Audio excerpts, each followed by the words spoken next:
Hare Krishna.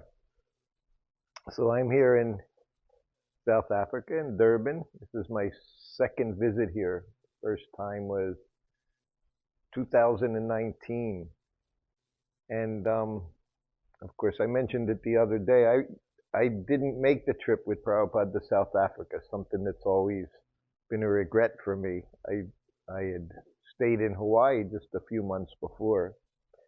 But Prabhupada's desire to come here, much like everywhere else, he wanted to inundate the entire world with Krishna consciousness, bring the Hare Krishna mantra to everyone. And that desire was above all ideas of caste systems, color, nationalities, religions, everyone. Prabhupada came, and he came here, of course, at a difficult time, 50 years ago. People speak about it now. Apartheid was there. I came with him 2 years before 1975, and we were refused entry into one of the countries in South Africa. And of course, I always remember that. They didn't want Prabhupada preaching here. They considered that he would be cause of disturbances, trying to unite everyone. And it's exactly what Prabhupada wanted to do, was to unite everyone in Krishna consciousness. Everyone. Not just human species, but the animals, the insects. Prabhupada said everyone. In good government, he said the king, he's responsible for all the citizens of the country, which includes even the insects, he said. What to speak of the people and the animals. And so when he came here, he wanted to show us that very same aspect, that everyone is available to become Krishna conscious. And everyone should be taken care of. Everyone should be happy. And of course, only way to do that is by becoming Krishna conscious, by becoming connected with Krishna. Keeping Prabhupada's legacy alive. Very, very important. And only way to do that is by following his instructions. And that means very, very closely, not with our imaginations. We were listening to a lecture by Srila Prabhupada the other day, and he was saying Krishna spoke this knowledge 40s, he said 40 millions of years ago. And that same message was spoken 5,000 years ago, and the same message was spoken 500 years ago by Lord Chaitanya. So the potency of the message is in keeping everything intact, not making changes.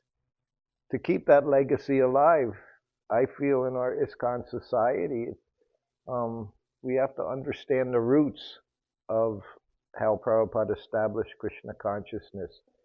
And it was very, very clear. Harinam Sankirtan was there, and distributing of his books were there. Because with the books, then that carries on that legacy to understand the philosophy by reading his books. And Lord Chaitanya, of course, in Kali Yuga, 500 years ago, he made it possible for everyone to become God conscious just by chanting the holy name. We're just now listening to a lecture, Prabhupada, sense of humor, saying, there's one cartoon, he said, it was in the paper, he said, and the wife is saying to the husband, chant, chant, chant. And the husband says, can't, can't, can't. So practically same words. So Prabhupada's emphasizing to try to get someone to chant Hare Krishna. Not such an easy thing. But for us to be able to carry on what Prabhupada gave us, very simple. You just have to do as he was doing.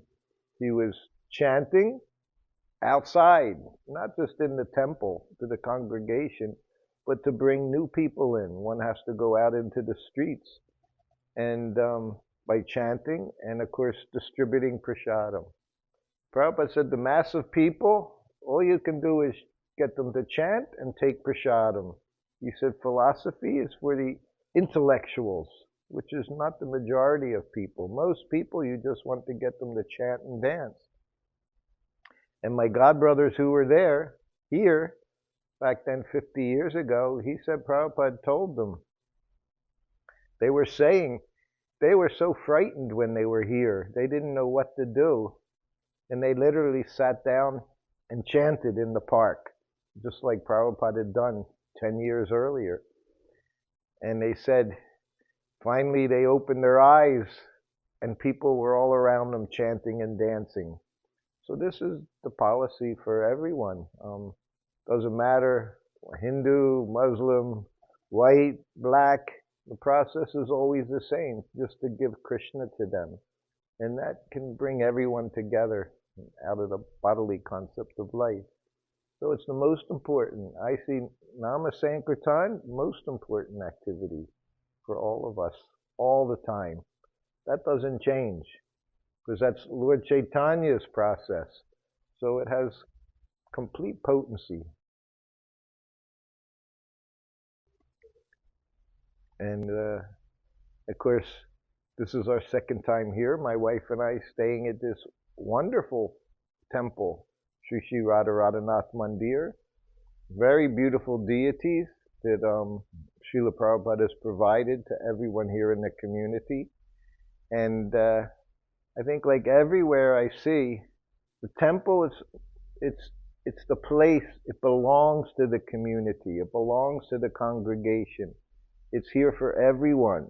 So it's very important that people feel welcome to come, and it's important for them to have the desire to come, understanding it's here for them. It's their center. It's their temple, and to come and be part of it, to take part in the activities here. And if they do that, the temple will flourish, and also their lives will flourish. Because I can see Sri Radhanath, very, very merciful. And of course, you also have wonderful Giriraj Maharaj on the altar here, Lord Chaitanya on the altar here. So if people just come and take part, they can have a very happy life, and Krishna will take care of them very nicely.